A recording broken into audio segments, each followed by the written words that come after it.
Good afternoon. Today we are gathered once again to speak on the issue of sexual abuse within the church, or the sin of the abuse in the church, and how we face it and how we deal with it.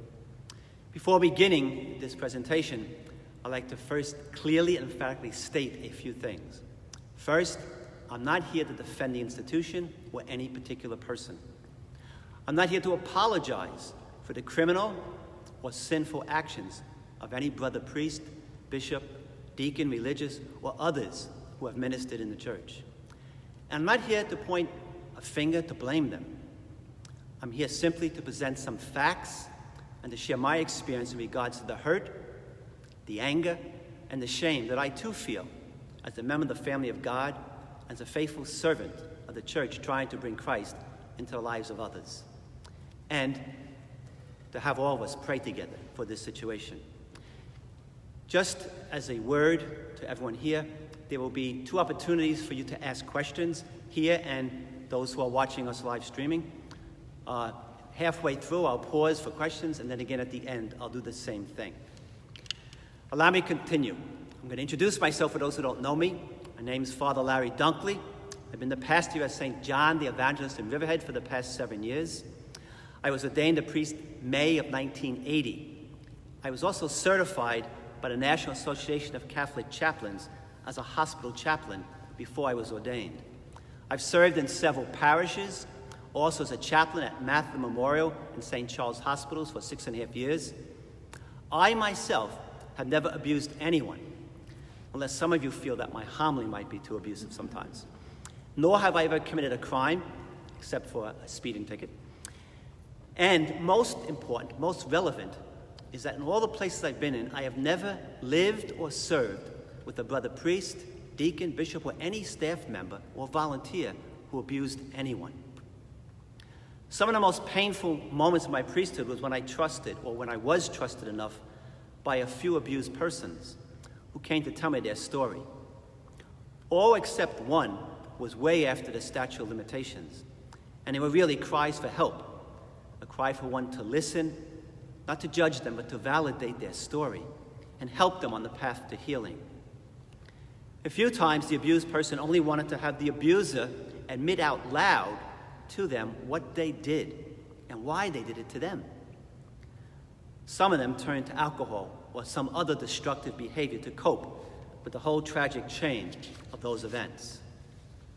I think, hope, and pray that any brother, priest, or deacon who listen, priest or bishop, who listen to one of these abused victims tell their story, either a conversation or confession, would be so crushed that they'd never be able to turn a blind eye away from the truth and would find it impossible, even sinful, to cover up an abuse case. So let us take a look at the recent history of sexual abuse in the church. And by recent, I really mean from my priesthood, the past 38 years. Two priests, Reverend Gilbert Goth, horrific crimes against possibly hundreds of children in the Diocese of Lafayette, set off a wave of scandal in 1985. And again, Father James Porter in Fall River, Massachusetts, who was arrested in 1990 in a very similar fashion, having allegedly abused hundreds of children. That's when we first really heard about this in a wide scale and knew that there was a major problem. Up until that time and until 1992, the church, most educational systems, organizations like the Boy Scouts and other organizations were all operating under the commonly held belief of the time, told them by the medical and counseling professions, that treatment and counseling would help cure these men. I'm not defending anybody here. However, everybody was doing what they felt was correct, supported by sound medical advice of the time.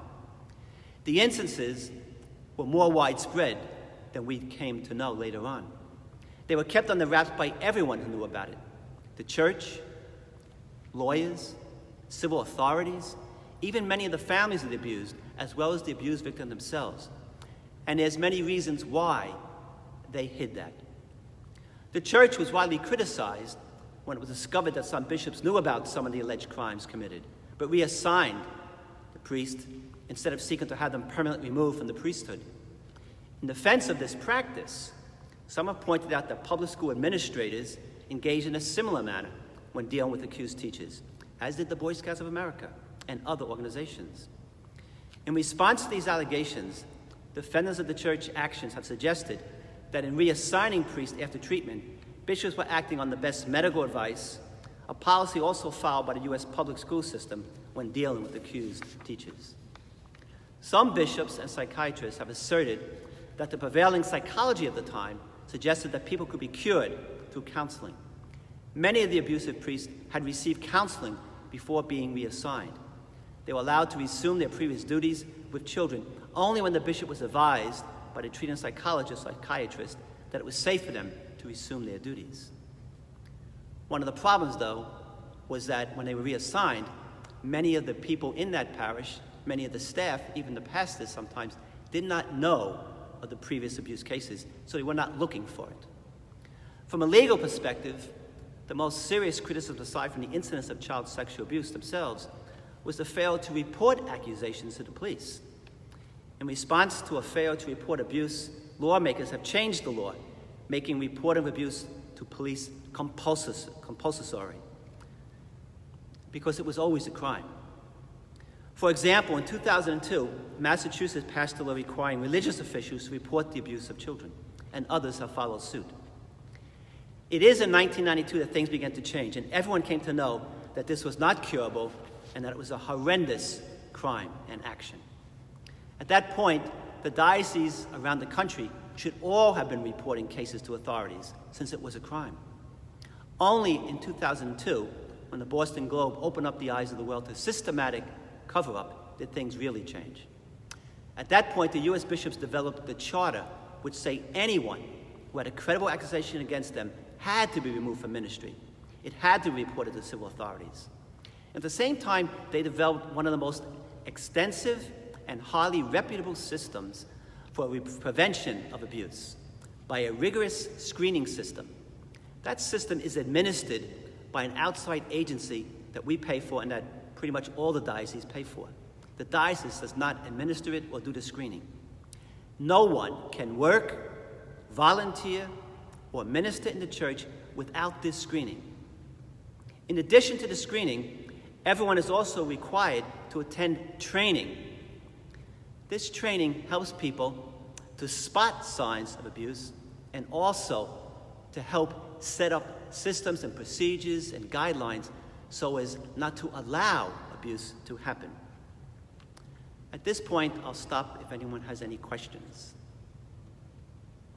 I just have one statement that Sure.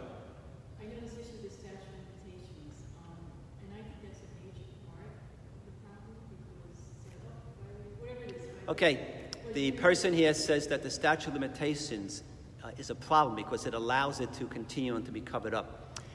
Yes and no, because not about this issue, but if you allow a window of opportunity for a particular offense, you then begin to encroach that in all the part of the legal system.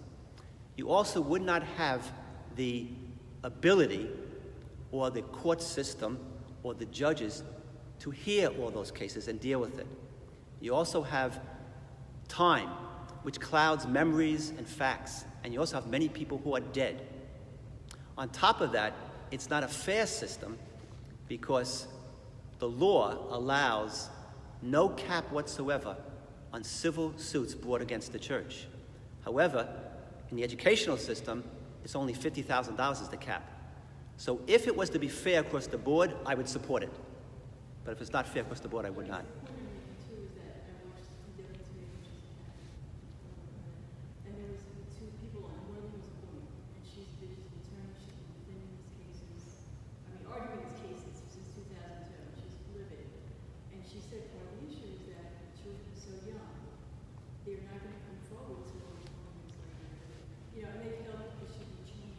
Yes, and that's the, Linda, that's the case that's always presented. But again, when these cases come forth 20, 21 years later, you cannot look and judge that with the system we have set up now. But I understand what you're saying. Many people say that. Any questions from the viewers? No question from the viewers. Okay, anyone else have a question? Okay, then let me continue. What about the facts, the research, the studies that have been done on this topic? I'm going to give you some of the information. However, it might be helpful for you in the future to look up this information yourself. So the first would be Newsweek, April 2010. An article by Pat Wingert named "Priests Commit No More Abuse Than Other Males." Or in Psychology Today, an article by Tom Galante, PhD, the same year, 2010, wrote 6 myths about clergy sexual abuse in the Catholic Church. Number 3, the U.S. government report by the Department of Health and a related study by the National Center for Victims of Crime, both published in 2014.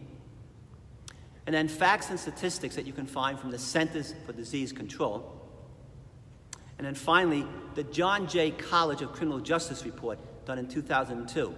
This was a government report and should be read by anyone interested or concerned by these events because they particularly focused in on the church. What do these research and studies tell us? First, Catholic clergy are not more likely to abuse children than clergy from other denominations or by men in the general population. The best available data, the John Jay report and following studies after that, show that anywhere between 4 to 6% of Catholic priests in the United States have sexually victimized children, and this is over the past 50 years. That figure may be lower. However, the same statistics are probably true or maybe higher in school systems or in the general population. The second, sexual abuse in the church cannot be blamed on celibacy. Not having sex doesn't make children the object of one's desire. In fact, most abusers in society are married men or men with partners. And homosexuality is not the cause. There is no evidence that exists showing that one's sexual orientation makes them more at risk to commit a sex crime against children or anyone else. The fourth, an all-male clergy is not to blame. Women clergy have been known to abuse as well. And congregations that have both men and women clergy have not stopped the male clergy in those congregations from abusing. Fifth, most of the incidents reported occurred before the late 1980s. So we're talking well over 30 years ago. This is true in both the church, the school, the other organizations, but all knew it was happening. Sixth, most clergy offenders are not pedophiles. 80% of abusers abuse post-pubescent teens or other adults. Many books have tried to approach this topic. There's 2 that I read that I recommend. It's by that author, Thomas Pallanti, who wrote in Psychology magazine. One is called Sexual Abuse by Priests and the Role of the Catholic Church. And another is called Bless Me, Father, for I Have Sinned, Perspectives on Sexual Abuse by Roman Catholic Church Priests. Statistically, less than 1/3 of all abuse cases are reported. However, the National Child Abuse and Neglected Data Center reported a decline of 62% for sexual abuse and a 56% decline in physical abuse from 1992 to 2010. So once it was reported, once the church came out in the open, and once things started changing and the procedures and policies, the rate has dropped dramatically. That also goes the same in schools, in scouting programs, and other organizations. Once it came out in the open, once people knew about it, procedures were put in place, it has drastically stopped that from happening. But still, there's a tremendous amount, and just in terms of the numbers, it's something like, I've lost the figure, but it's thousands of people. Oh, here it is. 62,900 cases of child abuse were reported in 2012. That's 69,000. And they say only 1/3 are reported. So can you imagine what the number was if the decline is 68%? And there was also 346,000 reported rapes or sexual assault of persons who are over the age of 12 years old. So that amount of incidents in the United States is unbelievable, unbelievable. And sometimes what's not included in there is the whole realm of the sex trade, where people enter into that and then stay into that and make that a profession of their life. So even though it's a decrease, it's still alarming at how prevalent in our society this is. And so the church needs to speak forcefully on this, particularly with the programs they have set up, as do the other organizations and institutions. Because only when everyone clearly knows what it is can we watch for it and see the signs. The bottom line regarding most of this is anger towards the church. Some who have left the church. Most of it has to do with the accusations regarding the cover-up, not the actual act. And I agree with so many others that it was phenomenal lack of wisdom and charity that was done by our bishops and others who were involved in this whole tragic chain of events. As a priest, along with parishioners and so many others, we were lied to by the church. In 2002, I personally wrote a letter to the United States Conference of Bishops and asked them to take 6 months off, all of them, in quiet prayer, and then come back asking forgiveness after they had realized what was happening and what they had been a part of. I never got a response. And I believe that the Religious Women's Conference wrote a similar request. I don't know what their response was. Now, regarding the Pennsylvania report that just came out recently, I read the whole thing. I had time to go through it all. I don't suggest reading it because it's horrible. They give a lot of descriptions of exactly what happened. And I specifically reread the section from Allentown, which is where our bishop, Bishop Barris, comes from. He inherited the problem from the previous bishop. He followed every procedure, legally, canonically, and spiritually. His actions were to prevent an abuser from being put out on his own unsupervised. The priest died a few months later. Bishop Barris did exactly what I would have done. And I know him to be an extremely honest and compassionate man. I trust him completely in these matters. And on top of that, if you read today's Newsday, okay, excellent. Finally, Cardinal Donato, who's in charge of the United States Bishops' Conference, and now today, Bishop Barris, have both publicly asked for a complete rendering of all the information and details from the Vatican. Okay? That's what I asked for in 2002. That's what many people have asked for. Because unless they do that, who's going to trust? You're going to trust God. You're going to trust the church as it is, because you're faithful people. But the people who run and manage it, you may not. And unless it's done, there's a cloud over every priest, deacon, religious bishop, unless it's clearly looked into. So I really commend Bishop Barris on that statement that came out today. It should also be noted that the Suffolk County Grand Jury report in Suffolk, we called it the Spoda report because Spoda was the DA, relied on interviews with dozens of priests, staff members, and others who lived or worked with the accused. This was not done in the Pennsylvania report. You can also go to the diocesan website, drvc.org. That's drvc.org. And you can read further on the questions, as well as read the section, which is the Office for the Prevention of Child Abuse, to get more information on this. So where do we go from here? Obviously, we need to listen, be open to healing and forgiveness, but only if one speaks the truth of their complicity in all of this. We also need to constantly upgrade our vigilance in the area of protection and education. As a people of God, we need to pray again and again and again for all involved, which, by the way, is all of us. Thank you very much for your time and your attention. May God bless each of you this day and every day. Any other questions? Any questions? Yes? Well, there are a lot of masses being said and prayers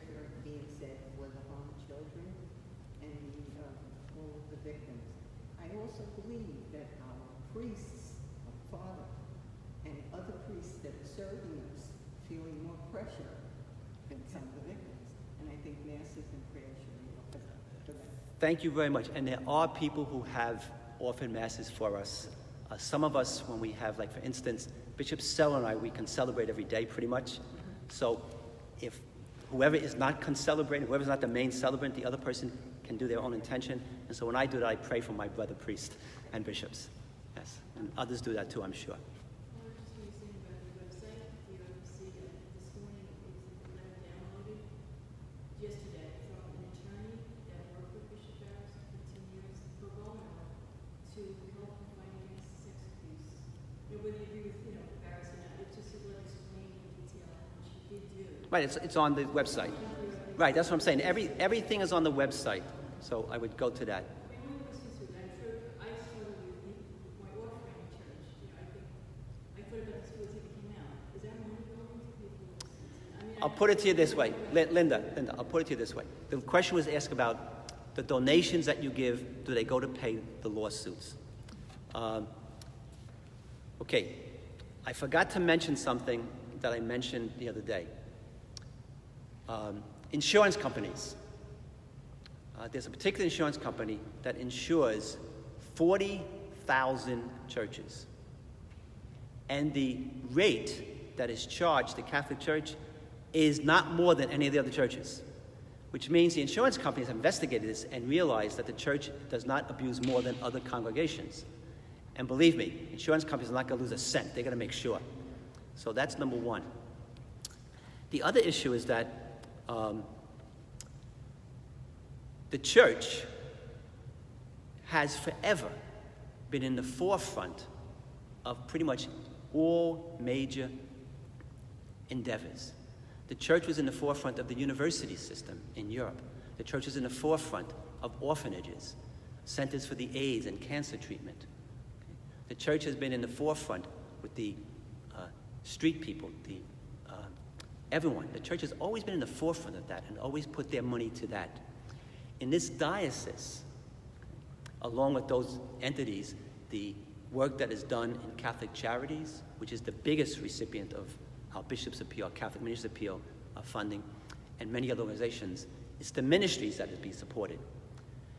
Your donations support my salary, my room and board. Thank you very much, I appreciate that. I think you're underpaid. But, no, we get a lot of eternal benefits, okay? But the majority of the money is used for that. There is insurance that covers some of this, as well as a special fund that was set up.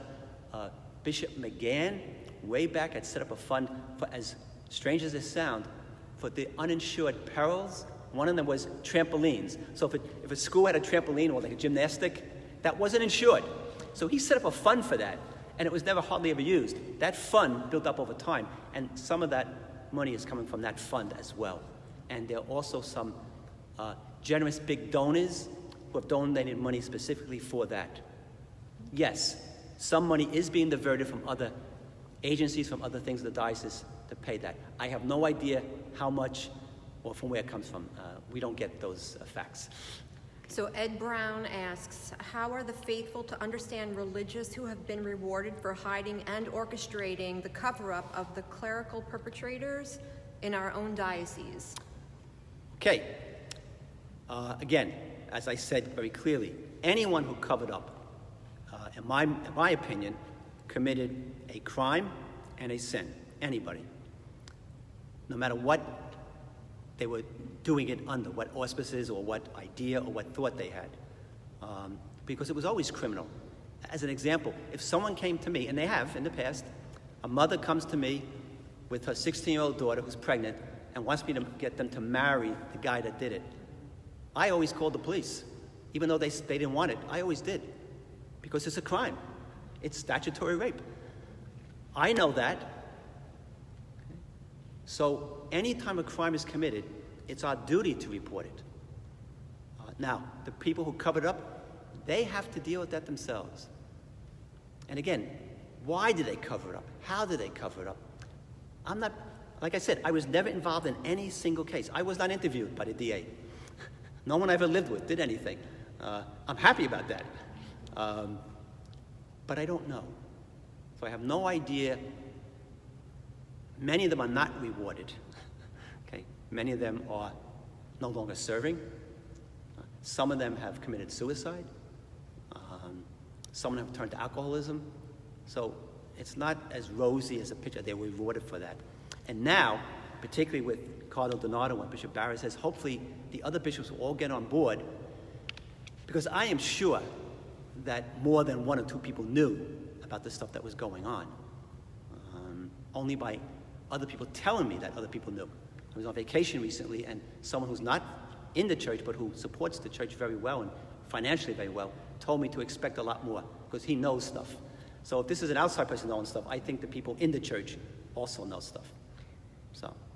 One of our followers wanted to know if they were married by a priest that was accused of sexually assaulting someone, if their marriage is still valid. Okay. A priest who celebrates any of the sacraments as the church intends, that sacrament is valid. So whether I killed somebody, whether I stole from the bank, whatever I did, if I celebrate the Eucharist, that is the body and blood of Christ. If I celebrate a wedding, it's the state that gives me the authority to make that a legal marriage in the state, and also the couples themselves marry each other, and I'm a witness to that. So it's still a valid marriage, and so are baptism and everything else.